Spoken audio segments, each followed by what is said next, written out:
قال رسول الله صلى الله عليه وسلم الديوس لا يدخل الجنة قيل يا رسول الله فما الديوس قال الذي لا يبالي من دخل في أهله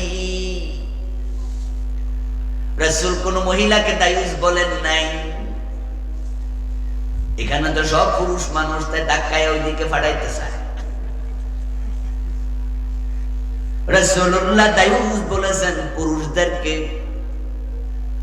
বাংলাদেশে কে বা কারা এই ভুল প্রচলন চালু করছে, কোন মহিলা যখন উল্টা পাল্টা চলে তখন হেরে বকা দেয়, এই মহিলাটা একটা দায়ুস।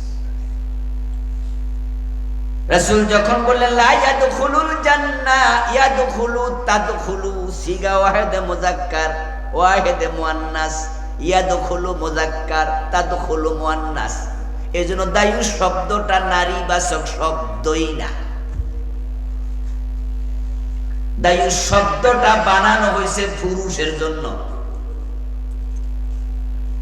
এজন্য রাসূল বলছে দায়ুস জান্নাতে প্রবেশ করবে না।